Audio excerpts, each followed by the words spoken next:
그러면 혹시 뭐 테슬라 같은 경우는 지금 주가도 좋고 성장성도 좋다고 알고 있는데 기존의 자동차 제조업체들 현황은 좀 어떤지 한번 비교를 해보면 좋을 것 같아요. 음, 사실 1년 반 전에 네. 이제 가을바람님이랑 인터뷰를 했을 때만 해도, 야, 기존 자동차 업체들도 잘 나가는데? 음, 꼭 뭐 그 전기차 만들어야 돼? 아니면 뭐 기존 자동차 업체들도 이제 전기차 만들기 시작하는데, 그렇죠. 잘 나가, 여전히. 테슬라가 많이 성장한 거 인정. 음, 근데 기존 자동차 기업들도 잘 나가는데, 뭐, 이게 문제가 돼?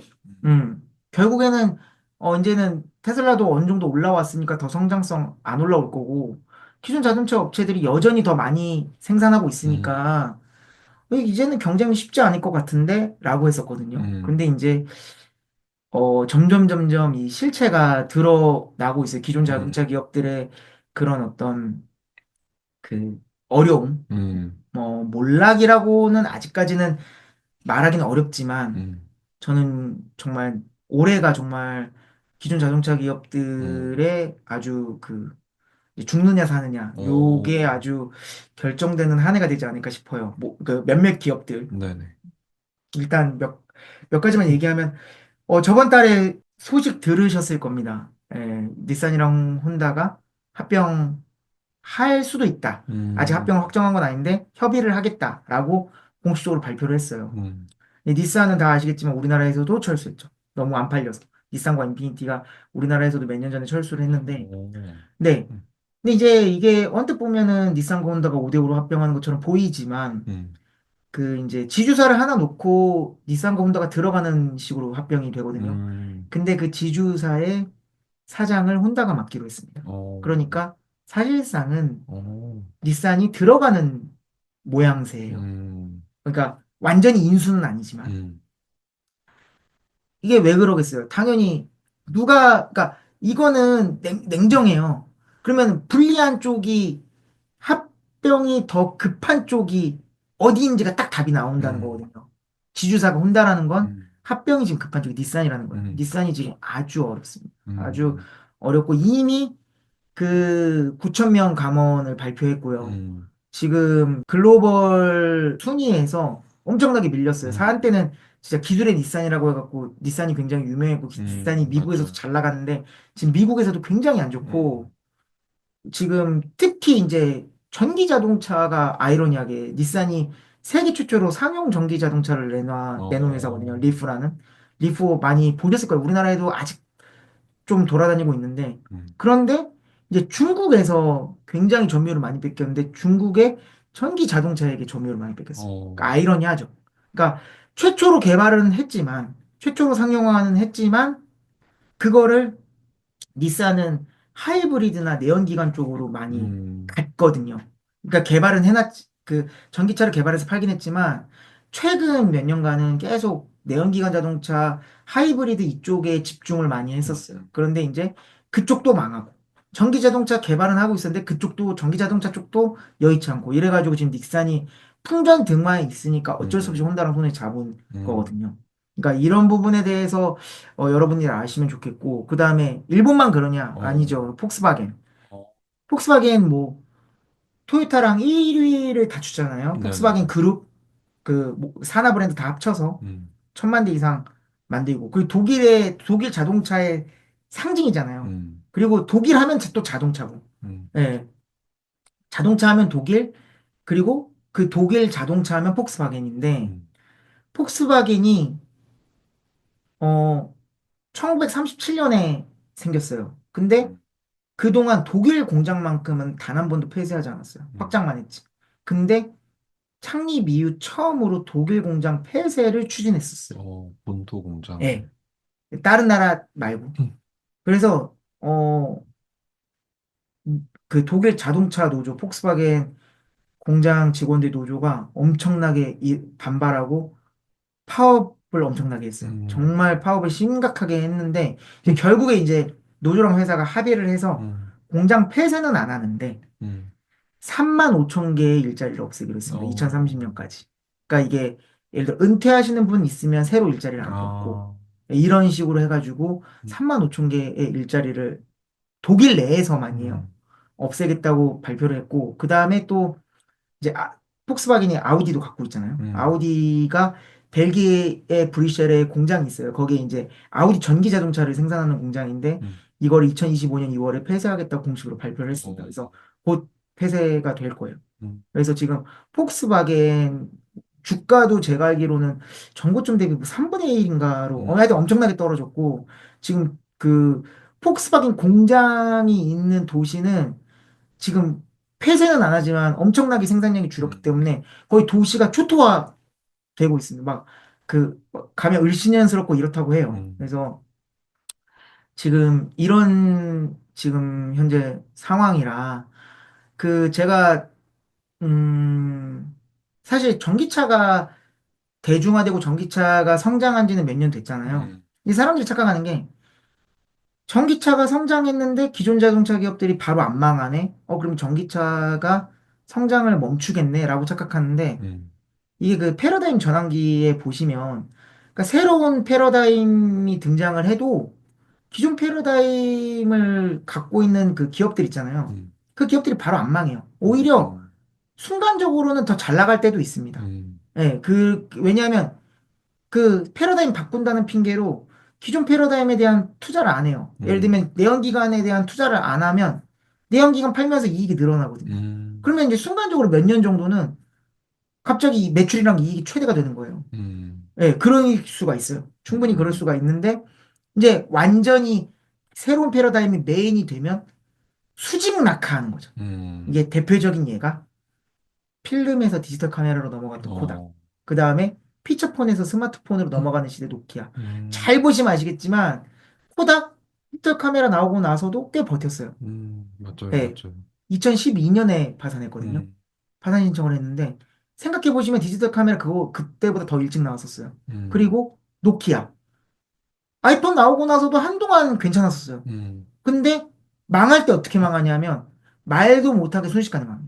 맞아요. 정말 이 큰 회사가 몇 년 만에 갑자기 하다가 그냥 사라져 버렸거든요. 네.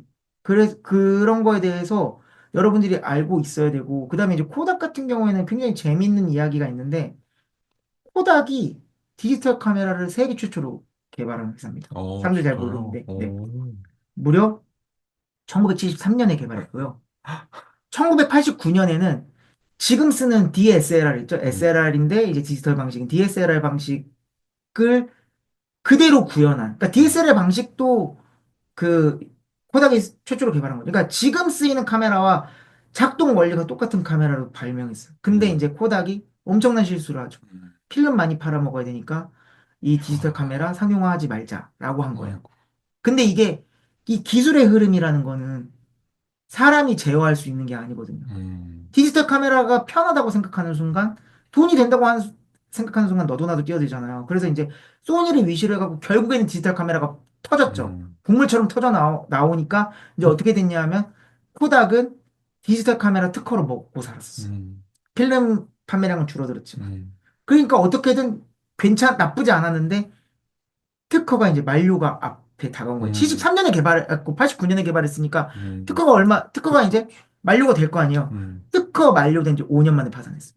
아이고. 예, 코닥이. 그래서 뭐 요즘 세대들은 코닥 하면 10대, 20대들은 코닥이 필름 회사라고 생각 안 하고요. 우리나라에서는 오토 회사라고 생각할 거예요. 아, 맞아요. 우리나라 한 의류업체가 그 코닥의 라이센스 상표권을 사가지고 코닥 어페럴이라는 브랜드를 어, 만들었거든요. 이 코닥 어페럴 우리나라밖에 없는 겁니다. 아, 예, 그래요? 네. 그거 디스커버리 이런 거랑 비슷해요. 다 우리나라 아, 회사고 그냥 그 디스커버리 또 아, 뭐 있죠? 그 내셔널 지오그래픽 맞아요. 요런 거는 다 우리나라 회사예요. 우리나라 회사가 아, 라이센스를 받아서 국내에서만 이렇게 옷 브랜드로 아, 만들어 파는 겁니다. 그렇구나. 코닥도 그 중에 하나고요. 그래서 아마 10대, 20대들한테 코닥 뭐냐 그러면은 옷 회사 아니냐고 음, 그럴 거예요. 이게 그런 식으로 이제 우리 기억 속에서 사라진 거죠. 음, 네. 그래서 그 이런 거에 대해서 앞으로 자동차 기업이 어떻게 될 거냐. 그러니까 모든 자동차 기업이 저는 망하지는 않을 거라고 보지만 음, 지금과 같은 위상을 가질 수 있냐? 저는 그렇게 생각하지 않아요. 전기 자동차 시대에 패러다임에 이미 뒤처졌고 음, 심지어 몇몇 회사들은 그 패러다임을 막으려고 그 맞아요. 코닥 같은 짓을 하는 회사들이 있었거든요. 음, 제가 그 특정 회사를 말하지 않겠지만 국내 해외 뭐 가릴 거 없이 그 내연기관을 조금이라도 내연기관 자동차 시대를 조금만 더 끌고 가보려고. 음, 근데 이미 테슬라라는 회사가 그 디지털 카메라의 소니처럼 이미 대중화를 시켜버렸잖아요. 음, 이제는 이게 거스를 수 없는 흐름인 거예요. 음, 그러니까 이 흐름에 반항하면 할수록 결국에 패러다임이 딱 전기 자동차로 대세가 딱 되는 순간 흔적도 없이 사라지는 거죠. 음, 너 엄청나게 빨리 사라질 거예요. 과거의 역사를 봤을 때는. 음, 그러니까 이제 그런 거에 대해서 여러분들이 역사를, 기업의 역사를 공부하시면, 코닥의 역사를 한번 공부하시면, 노키아에 대한 역사를 음, 공부하시면, 앞으로 기존 자동차 기업들이 어떻게 될지에 대해서는 여러분들도 충분히 예측하실 수 있다. 저는 이렇게 음. 말씀드리고 싶습니다. 네. 저도 공감이 되는 게 GPU 대장 엔비디아 젠슨 왕이 양자를 또 이렇게 안 좋게 얘기해서 양자 섹터가 반토막이 났는데 그 기술 전환 패러다임이 일어났으면은 그런 마음이 좀 들기도 하고요. 또 테슬라 공부하시는 분들이 또 2차 전지 굉장히 잘 아시더라고요. 그래서 우리나라 2차 전지가 한창 좋았다가 지금 굉장히 가라앉은 상태인데 이쪽 부분에 대해서는 좀 어떻게 보십니까? 이제 녹화날 기준으로 말씀드리는 건데, 제가 가을바람님이랑도 인터뷰 두 번 했고, 다른 유튜브 채널에서도 제 인터뷰 많이 보신 분들 계실 거예요. 음, 테슬라 투자자라면. 근데 제가 그동안 배터리에 대해서 제대로 얘기를 안 했어요. 음, 왜냐하면 배터리에 투자하시는 우리나라 분들 많고, 음, 제가 배터리에 대해서, 특히 우리나라 배터리 기업에 대해서 부정적으로 이야기하면 굉장히 많은 음, 돌이 날라올 수 있다는 걸 음, 제가 잘 알기 때문에 그동안 이제 배터리 이야기를 어쨌든 전혀 안 했는데, 음, 이제 제가 배터리 이야기를 하는 거는 녹화날 기준으로는 음, 지금이 처음이에요. 제가 한 번도 배터리에 대해서 디테일하게 얘기를 안 했었어요. 음, 우리나라 투자자들도 많고 우리나라 기업에 대해서 어쨌든 저는 나름대로 냉철하게 말한다고 하지만, 객관적으로 말한다고 하지만, 제가 부정적인 얘기하면 그거에 대해서 좋아하실 분들이 별로 없을 것 같아서. 음, 참고로 저는 이제 아까 말씀드렸지만 미국에서 화학공학을 공부도 했었고, 이제 배터리에 대해서 어느 정도 기초적인 어, 지식은 알고 있어요. 그렇죠. 잘 아는 건 절대 아닙니다. 잘 아는 건 절대 아닌데 어느 정도 이제 기술에 대해서는 알고 있고, 배터리 방식에 대해서 각 기술에 대한 장단점 정도는 알고 있고요. 그리고 이제 저 역시 우리나라 배터리 기업들이 승승장구하길 바래요. 진심으로. 음, 근데 그거랑 별개로, 그거는 제 감정이고 그냥 애국심이지 냉정하게 평가해야 되잖아요. 투자자들은 그렇죠. 그런 데다 감정을 두면 저는 안 된다고 생각하거든요. 네. 감정을 두는 순간 피 같은 돈이 사라지니까. 그러니까 음, 그런 부분을 염두에 두시고, 제가 이제 배터리에 대해서 평가하는 거에 대해서 조금 제가 부정적으로 이야기하더라도 음, 그런 거에 대해서 너무 노여하지 않으셨으면 좋겠습니다. 우리나라 배터리 기업에 투자하시는 투자자분들에게 음, 꼭 이 말씀을 당부드리고 싶어요. 음, 어, 배터리가 상당히 전기 자동차에서 음, 중요하죠.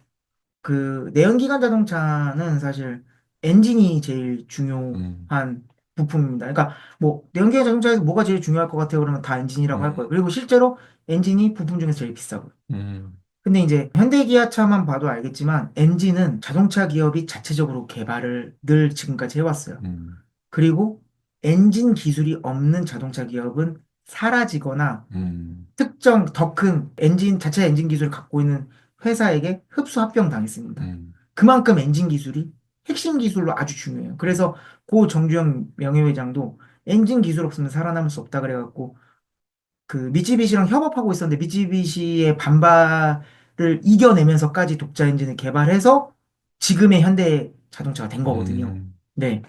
그래서 사실 이 엔진 개발이 엄청나게 어려운 건데, 근데 이제 전기 자동차는 핵심 기술이 뭐냐 그러면 누가 말해도 배터리거든요. 그렇죠.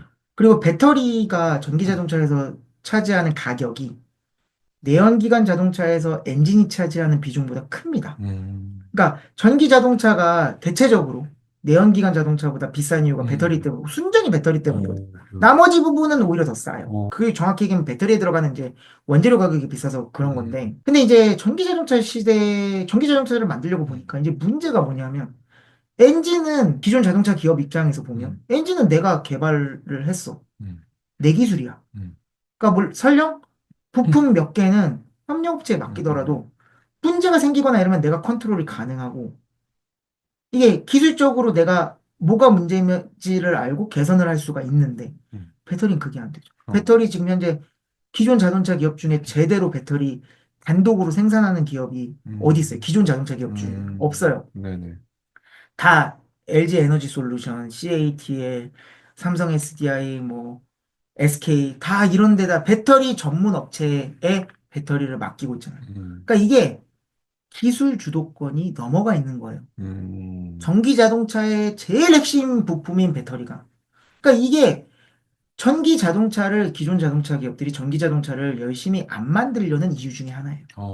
네. 어, 이게 제가 예를 하나 들면 대표적으로 이제 배터리 화재 있었잖아요. 네네네네. 예, 뭐 이제 벤츠, 예, 벤츠 청라 사건도 있었고 배터리 화재가 계속 어쨌든 전기 자동차에서 사람들이 제일 많이 걱정하는 맞죠. 네. 부분이잖아요.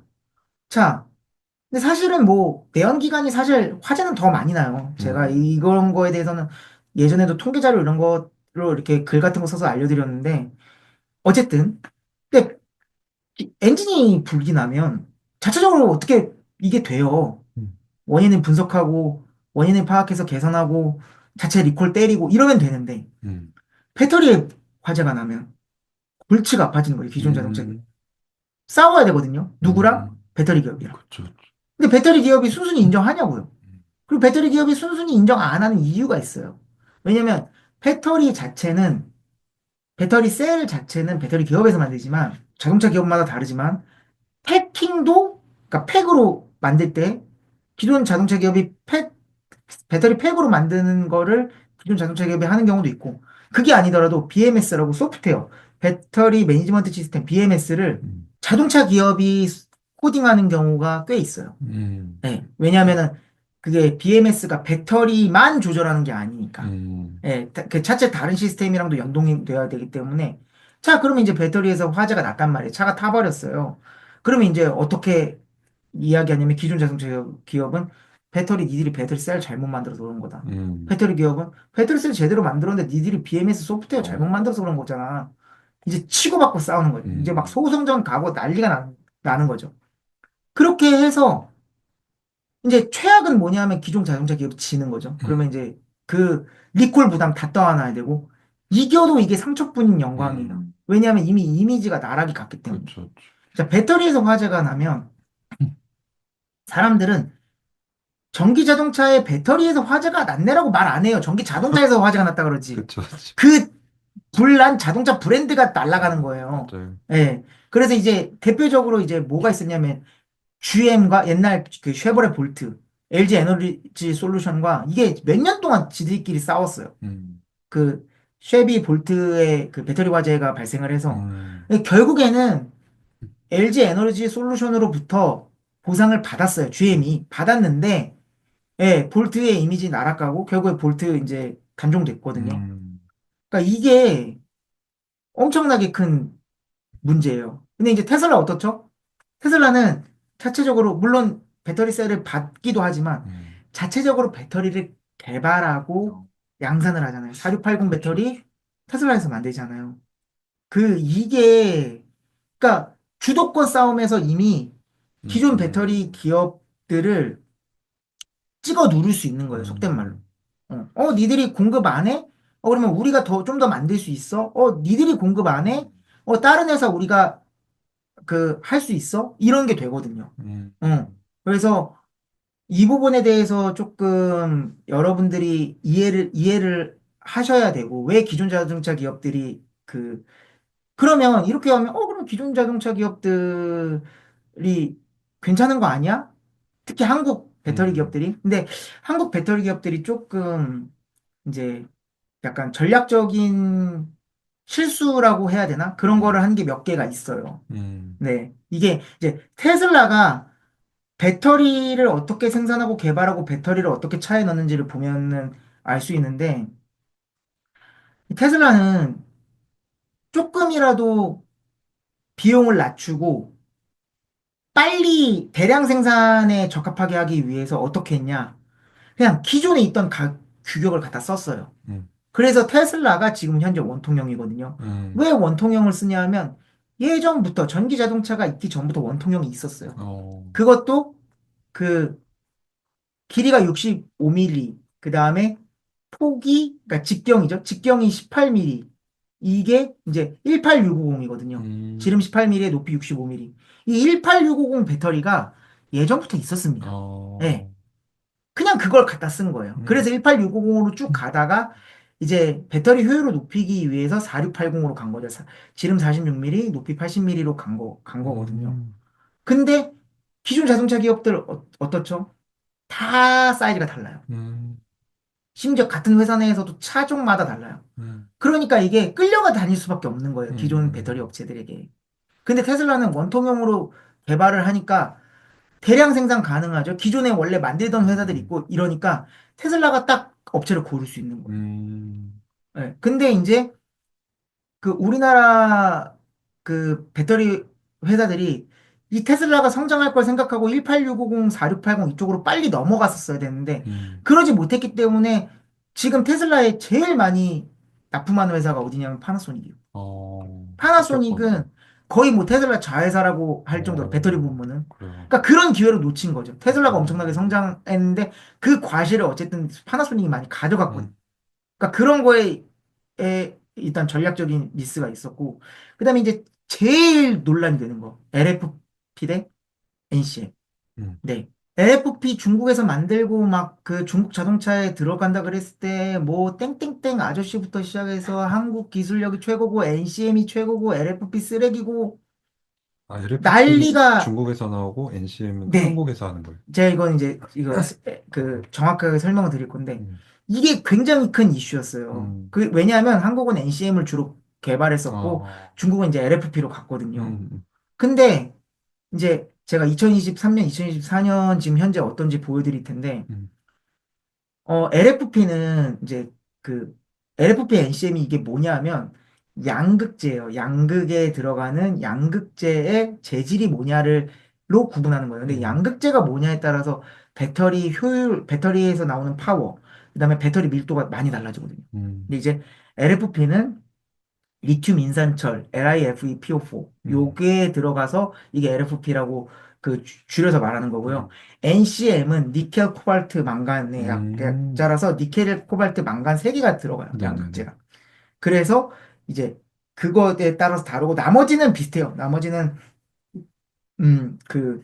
그 구조는 리튬 이온 배터리인 건 똑같은데 음, 이제 양극재에 따라서 구분을 하는데 네네. 자 이제 NCM 배터리를 왜 그 뛰어난 기술이라고 말하냐 하면 NCM 배터리가 훨씬 에너지 밀도가 높아요. 그러니까 아, 그 같은 주행거리에서. 무게면 주행거리도 아, 길고 에너지 용량도 크고 에너지 음, 밀도가 높고 그쵸, 그쵸. 낼 수 있는 파워도 커요.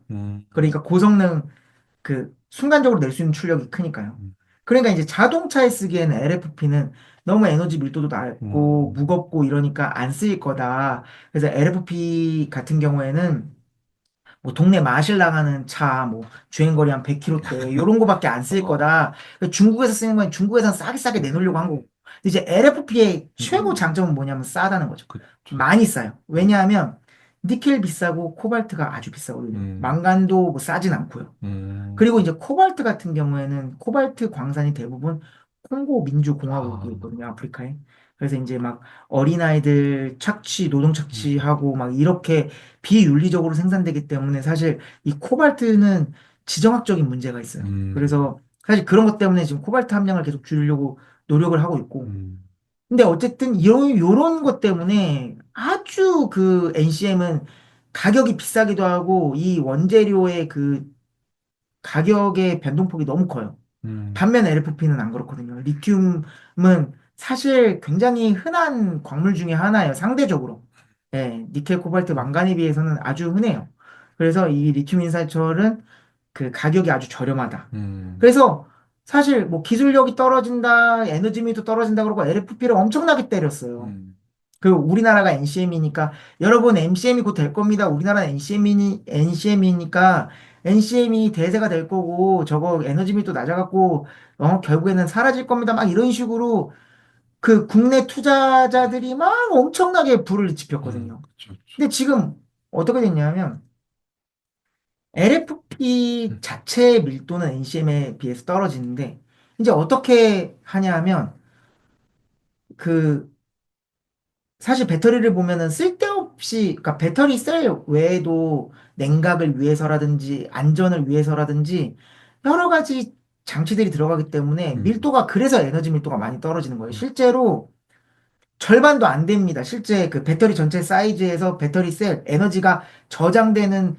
부분의 부피가 얼마 안 돼요. 나머지는 그 다른 거, 음, 다른 부품을 넣어야 되기 때문에 이제 그게 그 배터리 부피가 커지는 건데 음. 이제 그런 거를 이제 중국 업체들이 LFP로 우린 밀고 나간다고 해가지고 에너지 밀도를 그런 식으로 높이는 거죠. 주변을 바꾸면서. 아, 그래서 이제 셀투팩 기술이라 그래서 셀에서 모듈, 모듈에서 팩 이렇게 넘어가야 되는데 음, 모듈 빼고 셀을 바로 팩에다 꽂아 넣어갖고 어, 셀이 전체 배터리에서 차지하는 부피의 비중을 올리겠다. 어, 그런 식으로 해서 LFP의 단점을 극복하겠다. 뭐 이런 식으로 해가지고 막 셀투팩 기술 개발하고 막 음, 이랬었어요. 그래서 이제 NCM과 에너지 밀도 차이가 줄어들기 시작합니다. 음, 그리고 가격은 여전히 싸고요. 음, 근데 이제 기술이 항상 여러분들이 아셔야 되는 게 최고의 기술이 선택되는 게 아니에요. 음, 저렴한 기술, 쓰기 편한 기술이 선택되는 거예요. 콩코드처럼, 네. 음, 그리고 그 VHS 대 베타 방식. 그 옛날 우리 비디오 테이프 저희 음, 세대는 아는데 뭐 거기 뭐 호랑이 나오고 막 이러잖아요. 맞아, 맞아. 호암마마 나오고 어, 그러잖아요. 그거 사실 그 베타 방식이 훨씬 더 좋아요. 화질도 좋고 음, 여러 가지로 좋았는데 왜 VHS 방식이 선택됐냐? VHS 방식은 음, 최대 2시간을 한 번에 녹화할 수 있었고요. 아, 베타 방식은 1시간밖에 녹화가 안 돼요. 음, 그러니까 내가 영화를 녹화하고 싶어. 영화가 막 틀어져 있어. 옛날에 막 영화 틀어져 있으면 얼른 막 녹화하고 맞아, 맞아. 그랬잖아요. 베타 방식은 테이프를 중간에 갈아야 되는 거예요, 녹화하려면. 음, 얼마나 불편해요. 그리고 영화를 볼 때도 테이프를 중간에 갈아야 되는 거예요. 한참 음, 몰입하고 있는데. 근데 VHS 방식은 최초로 나온 건 2시간, 그 뒤에는 이제 3시간짜리까지 나왔거든요. 그러니까 음, 영화 한 편을 온전히 VHS 비디오 테이프 하나에 그 녹화하고 재생할 수 있는 거예요. 음, 그러니까 소비자들이 VHS를 선택하기 아, 시작했어요. 화질이 떨어져도. 그래서 결국에 그렇구나. VHS가 대세가 된 거예요. 편한 기술. 네. 편한 기술, 저렴한 기술이 선택되는 거예요. 그래서 이걸 착각하시면 안 돼요. NCM 기술이 좋죠. 훨씬 더 뛰어난 기술 맞아요. 근데 음, 비싸잖아요. 안 음, 그래도 LFP도 비싼데. 음, LFP가 들어간 전기 자동차도 비싼데. 음, 그러니까 중국 기업들은 가격으로 승부 본 거예요. 그러니까 이게 계속 내려가니까 이제 어떻게 되냐면 기술 LFP를 이용하면서도 어떻게든 에너지 밀도를 늘리려고 애쓰고 그리고 가격은 여전히 저렴하니까 이제 어떻게 되냐면 테슬라 LFP거든요. 지금 우리나라에 들어오는 모델 음, 3, 모델 Y. 주행거리 그렇게 안 낮고 힘 그렇게 안 낮아요. 비빌 수 있을 정도가 된 거예요. NCM보다 음, 떨어지지만. 어, 충분히 쓰기에 부족함이 없잖아요. 어, 그리고 지금 점유율 어떻게 됐죠? 그 원래 우리나라가 몇 년 전만 해도 그 훨씬 점유율 높았는데 지금 점유율이 2023년 기준으로 CATL과 BYD가 세계 점유율 1, 2위고요. 둘이 합치면 절반이 넘습니다. 어, 그리고 우리나라 3개사 다 합쳐도 점유율이 23.1%밖에 안 돼요. 어, CATL 하나가 36.8%입니다. 그리고 더 놀라운 게 뭐냐면 LFP의 점유율이 40%까지 올라갔어요. 어, 근데 이 LFP가 이건 가격 기준이고요. LFP가 NCM보다 가격이 훨씬 싸잖아요. 음, 그것까지 감안을 하면 실제로 이제는 LFP로 굴러다니는 전기자동차가 더 많다는 거예요. 생산되는 어, 전기자동차. 그러니까 이거를 우리나라가 NCM을 개발하고 우리나라 기업들이 NCM으로 나갔고 음, 그리고 NCM이 좋은 기술이야. 그러니까 NCM이 될 거야. 우리나라 기업들이 1, 2, 3등 먹을 거야가 아니라는 거예요. 음, 네. 세상은 좋아 보이는 기술이 선택되는 세상이 아닙니다. 음, 네. 기술 선택은 결국 소비자들이 하는 거고요. 음, 소비자들은 크게 불편하지 않으면 어, 쓰기가 편하고 저렴한 걸 선택해요. 음, 그리고 지금 현재 LFP가 쓰기가 편하고 저렴해요. 음, 그러니까 LFP가 많이 쓰이고 있는 거고 저는 그렇다고 NCM이 없어진다거나 이러진 않아요. 고성능 전기자동차들은 NCM을 써야 됩니다. 지금도. 음, 다만 그 국뽕 유튜버들 뭐 자기가 투자 전문가라고 했던 사람들이 LFP 까고 중국 기업들 사라질 거다, 뭐 중국 안에서만 LFP 쓸 거다, 이런 주장을 계속 해왔거든요. 음, 그런 주장이 얼마나 터무니없는지, 음, 이거는 역사를 보면 알거든요. 기술 도입의 역사를 보면 그건 알 수 있는 거니까 여러분들이 뭐 NCM이 앞으로 대세가 될 거냐, LFP가 대세가 될 거냐, 이런 걸 따지자는 게 아니라 음, 앞으로 어떤 기술이 도입될 거냐라고 봤을 때, 이 기술이 더 이거보다 스펙이 좋네? 그럼 이 기술이 선정되겠네? 그런 식으로 세상이 흘러가지 음, 않는다는 거를 기억했으면 좋겠어. 되게 중요한 네. 포인트. 요거는 이제 아이온큐 양자 투자자들이 좀 궁금해하는 부분이고, 저도 한번 희망 회로를 돌려본 적이 있어요. 이제 일론 머스크가 구글이 100큐비트가 넘는 양자칩 윌로우를 냈을 때, 어, X에 게시글을 남겼죠. 와우라고. 근데 네. 여기에 대해서 테슬라와 양자 컴퓨터 접점이 생길 수 있지 않을까라고 좀 여쭤보고 싶었거든요. 네. 사실 그 기억하실지 네. 모르겠는데 1년 반 전에도 이제 양자 컴퓨터에 대해서 물어보셨어요. 근데 제가 네네네. 뭐 지금도 제가 양자 컴퓨터에 대해서 뭐 아는 게 있는 건 음, 아니지만 그땐 진짜 양자 컴퓨터라는 이름 말고는 아는 게 하나도 없었거든요. 음. 근데 이제 제가 어 그 이거를 이렇게 하면 될까요? 아, 네. 네네네. 네, 이거 이제 제 얼굴은 가려져 있으니까 네. 이거 제가 이거 받은 거 아니고요. 이거 제 돈 네. 재산입니다. 직접 샀고요. 여기 네네. 보시면은 네, 이렇게 보시면 제가 이렇게 막 하이라이트도 해놓고 막 이랬어요. 음. 이렇게 직접 이거 다 제가 직접 감사합니다. 이번에 온 김에 이 저자 사인 받으려고 제가 들고 왔는데 네. 정말 이 책이 정말 쉽게 쓰여지고 양자 컴퓨터를 잘 모르는 음. 초보 투자자분들을 위한 위에서 썼거든요. 정말 쉽게 써 있어서 아무것도 모르는 저도 양자 컴퓨터 공부를 상당히 많이 할 수 음. 있었고 그리고 뭐 제가 이 책을 보기 전이긴 한데 저도 이제 소액이긴 하지만 지금 아이온큐에 투자를 음. 하고 있어요. 액수가 크지는 않습니다. 네네네. 근데 너무 운이 좋았던 게 제가 투자하고 얼마 안 있어서 갑자기 네네. 따다다다다다 올라가서 지금 뭐 오늘 기준으로 그 마이너스 40%가 날아가긴 했지만 저는 뭐 이것도 여전히 플러스예요. 그러니까 저는 이거는 정말 운이에요. 저는 이거는 운이어서 음. 뭐 그냥 그 운이 좋았긴 했지만 음. 어쨌든 이것 덕분에 저는 이제 양자 컴퓨터에 대해서 공부를 많이 하고 있었는데 이제 일론 머스크가 저렇게 음. 댓글을 달아서 아이온큐 투자자 분들이 상당히 흥분했을 거라고 저는 생각해요. 근데 이제 알아두셔야 되는 게 이제 이게 X잖아요. 그 네네네. 일론 머스크가 당연하지만 X를 엄청나게 많이 합니다. X만 하죠. 어. 예, 당연히 X가 자기 거니까 그쵸, 그쵸. 그럴 수밖에 없죠. 그리고 일론 머스크가 X에서는 팔로워 전 세계 1등입니다. 2억이 넘고요. 맞죠. 그리고 이 사람은 그렇게 많은 기업을 운영하면서도 얼마나 그렇게 X를 자주 하는지 하루에 수십 개의 글이 올라와요. 맞죠.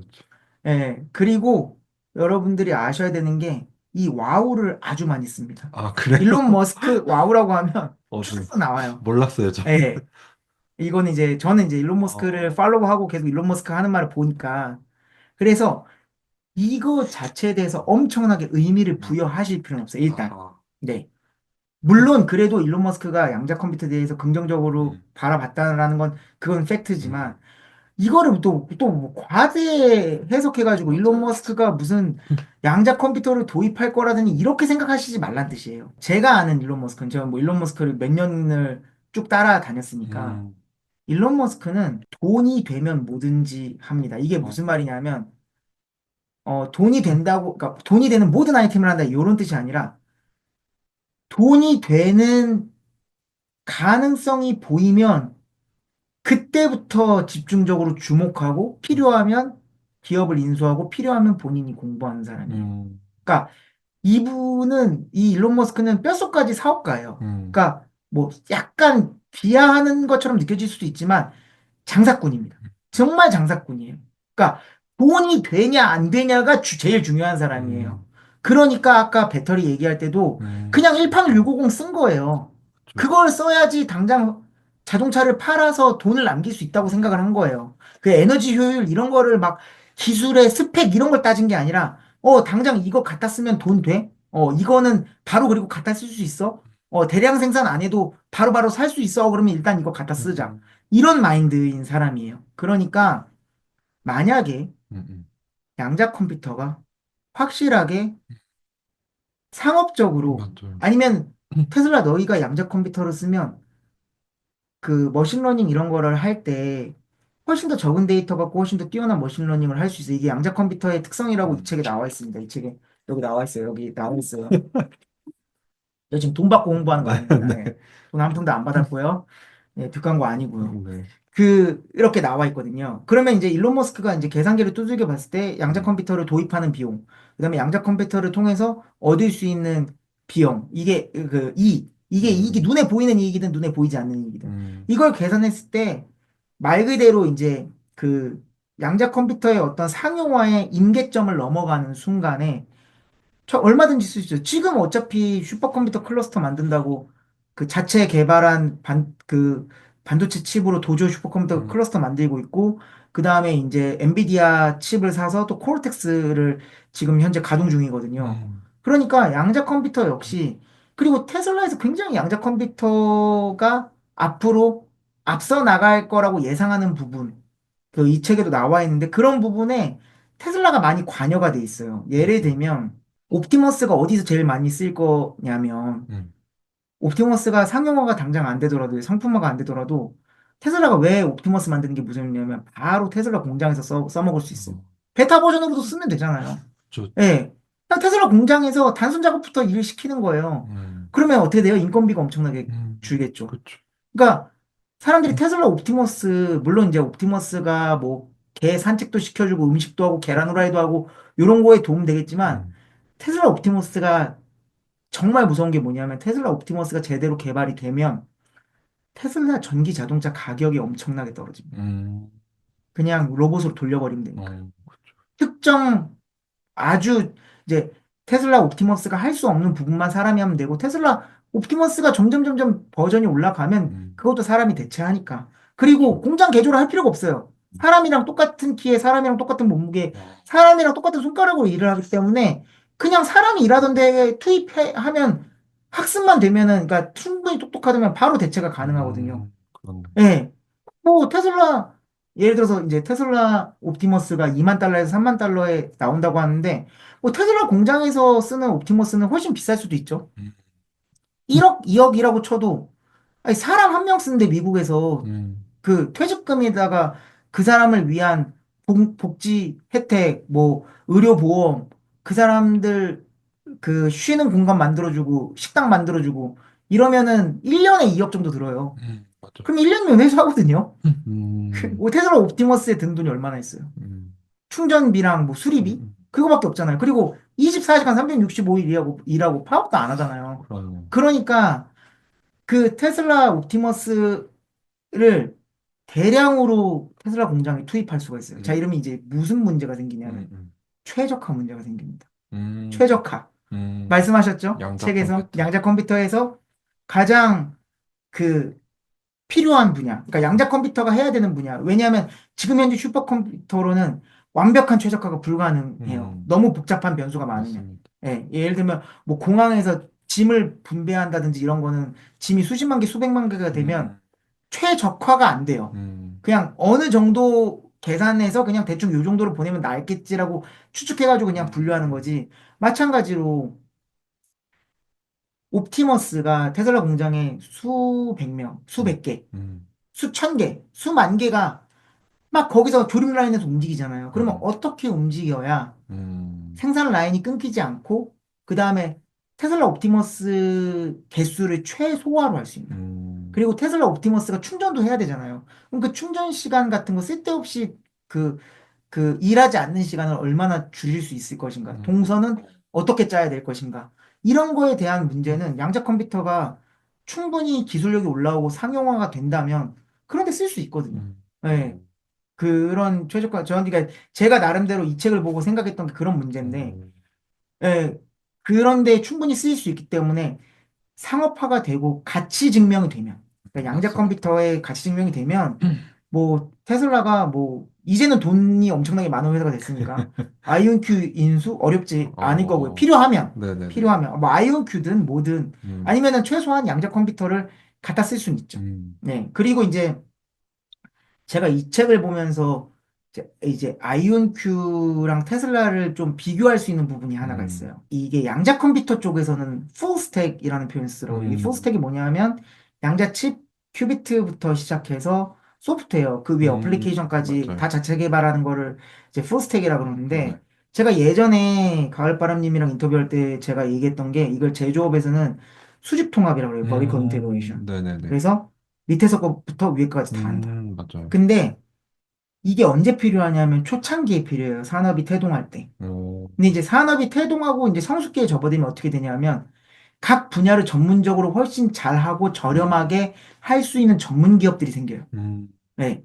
그래서 이제 그때부터는 분업화가 시작되고 협력업체가 생겨나고 이렇게 됩니다. 그럴 그래서 수 있. 아마도 저는 잘 모르지만 양자 컴퓨터도 상용화되고 여러 기업들이 나오면 양자 칩만 만드는 회사, 음, 소프트웨어만 만드는 회사, 어플리케이션만 만드는 회사 이런 회사들이 생길 거예요. 음, 그런데 초기에는 그러면 안 됩니다. 음, 초기에는 다 해야 돼요.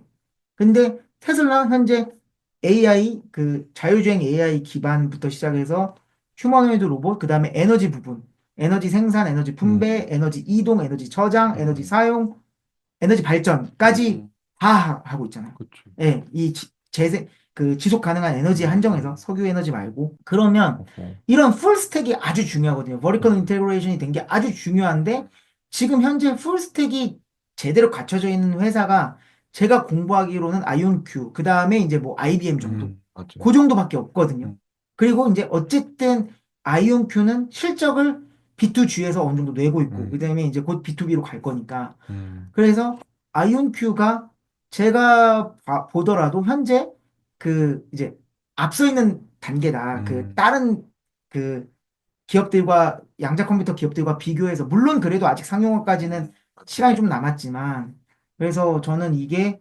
충분히 테슬라에서도 양자 컴퓨터가 그 어느 정도 그 투입 비용 대비 이익이 음, 충분한 시점이 오면 예, 충분히 저는 쓸 수 있을 거라고 생각해요. 음, 저는 일론 머스크의 그 와우가 그 정도의 의미, 예, 그 정도의, 그러니까 너무 심각하게 생각하지 마시고, 네네. 너무 과대 해석하지 음, 마시고, 일단은 그래서 아이온큐가 B2B에서 음, 유의미한 성과를 내고, 그러니까 아이온큐가 성과를 내는 게 중요한 게 아니고요. 음, 아이온큐가 성과를 내는 건 당연하고, 음, 그걸 산 양자 컴퓨터를 산 맞- 회사가 정말로 객관적으로 데이터로 우리가 이 양자 컴퓨터를 썼더니 이런 효과가 났고 음, 이런 이익이 발생했습니다를 보여줘야 되는 거죠. 음, 이제 그런 거를 작은 기업부터 보여주면 네, 뭐 순식간 이게 생각보다 빨리 그러니까 그 상용화 될 때까지의 시간은 저는 모르겠어요. 근데 음, 상용화 어느 정도 되고 나서 그 다음에 양자 컴퓨터 발전하는 속도는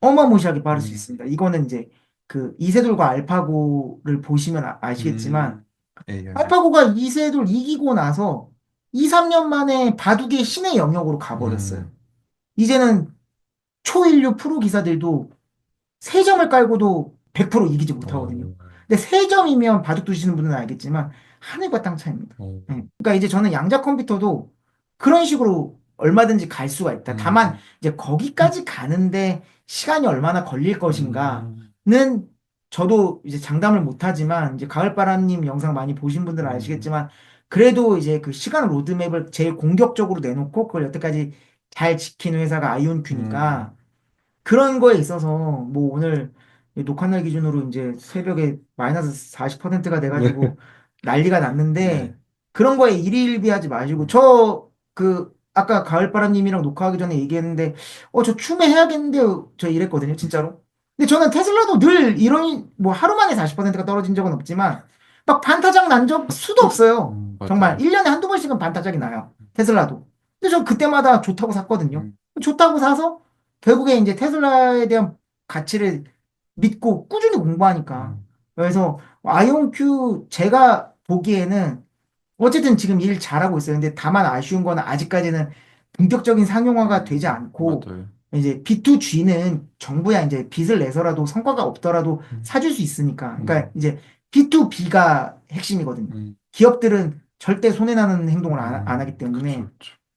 이제 B2B에서 그 고객, 양자 컴퓨터를 사는 고객이 성과를 낸다고 하면 분명히 양자 컴퓨터도 그 순간부터는 음, 폭발적으로 여기저기서 쓰일 거고 막 갖다 쓸 거 아니에요. 음, 한 회사가 예를 들어서 테슬라가 최초로 그쵸. 써서 야 아이온큐 썼더니 이거 최적화 개쩔게 잘 되던데 음, 야 머신러닝 이거 야 데이터 조금 넣어도 머신러닝 성능 훨씬 좋던데 음, 그래서 우리 엄청나게 그 자율주행 기술 그 테슬라 옵티머스 기술 엄청나게 진보시켰어라고 딱 발표하는 순간 음, 그 게임 끝나는 거죠. 그쵸. 예. 그리고 너도 나도 뛰어들 드니까 기술 발전 속도는 더 빨라지고. 음, 그러니까 그런 거에 있어서 너무 이렇게 뭐 너무 이렇게 절망하지 않으셨으면 좋겠다. 음, 예, 저는 항상 가격이 폭락할 때마다 저랑 가을바람님 뭘 보냐 하면 그 기업의 펀더멘털을 봐요. 근데 맞습니다. 펀더멘털을 보면 안 들릴 수 있거든요.